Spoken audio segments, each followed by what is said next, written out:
أهلا بيكم معايا. أنا أسماء وبودكاست وفرشير، وده فصل من فصول رحلتنا سوا. مفيش حد فينا ما حسش بالندم قبل كده. كلنا مرينا بلحظات كنا بنتمنى الزمن يرجع أو إننا نتصرف بشكل مختلف. بس سؤالي النهاردة مش عن الندم نفسه، سؤالي هو: بتتعامل إزاي مع نفسك وإنت ندمان؟ وبتقدر تسامح نفسك؟ الندم مؤلم، أوقات كتير بيهز صورتنا قدام نفسنا، بيخلينا نشك في قراراتنا وفي اختياراتنا وحتى في شخصيتنا. كتير مننا بيحاول يهرب من الإحساس ده، يتجاهله أو يدفنه. واللي فينا بيكون شجاع كفاية إنه يعترف إنه ندمان بيلاقي نفسه قدام دوامة أفكار ملخبطة. أنا ليه عملت كده؟ ما كانش المفروض أعمل كده؟ يا ريتني ما عملت كده. وبين الاستنكار والعتاب والتمني وإحساس الذنب بنلاقي نفسنا جوا كوكتيل تقيل من الأفكار والمشاعر. بالنسبة لي كنت فاكرة إني عمري ما هنسى ندمي على كلام قلته لحد كان مهم جدا في حياتي. وقتها كنت مقتنعة إن الكلام ده ممكن يساعده ويغيره، بس الحقيقة كانت غير كده. الوجع من كلامي كان أكبر بكتير، وما أدركتش ده غير بعد ما خسرته. وفضلت فترة كبيرة بلوم نفسي على كل كلمة قلتها، وكل مرة كنت بفتكر كنت برجع أوجع نفسي تاني من الأول.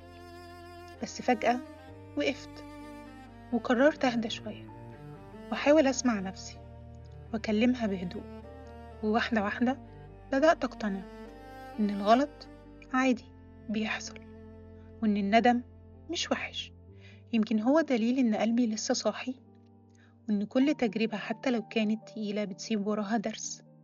والدرس المرة دي كان عن إني أكون أهدى وألطف، وإن المساعدة مش دايما تبقى بالكلام وعمرها ما تكون بالوجع. ويمكن أهم حاجة اتعلمتها إن كل مرة بغلط وبندم وبسامح نفسي بقرب منها أكتر، وبقرب للصح بهدوء. كل واحد فينا عنده تجربة مع الندم، موقف صغير مش مقصود، كلمة اتقالت في لحظة غضب، أو ردة فعل ما كانتش في مكانها وفضلت جوانا وقت طويل. ويمكن مش كلنا خسرنا نفس الحاجة، بس كلنا تقريبا جربنا وجع إحساس الندم، الإحساس اللي بيخليك تلوم نفسك كتير وترجع لنفس السؤال كل يوم، سؤال: ليه عملت كده؟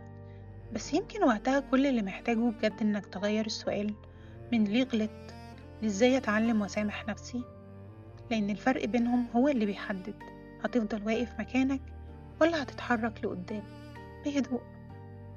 الندم مش وحش، بس اللي بيغير بجد هو إنك تسامح نفسك بعده. وفي كل مرة بتسامح نفسك بتفتح لها باب جديد على نسخة أهدى وأنضج، اتعلمت من غلطها من غير ما تقسى على نفسها، نسخة عندها الشجاعة تواجه وتعترف وتندم، بس كمان عندها شجاعة أكبر إنها تسامح نفسها وتكمل وتدي لنفسها فرصة تبدأ من جديد وبهدوء. الحلقة دي كانت عن علاقتنا بالندم، وإزاي ممكن نتعلم نسامح نفسنا علشان نشوف منها نسخة أهدى وأحسن. لو الحلقة لمستكم شاركوها مع حد محتاج يسمعها. أنا أسماء وبودكاست وفرشير، وما تنسوش تسامحوا نفسكم، ونشوفكم الحلقة الجاية.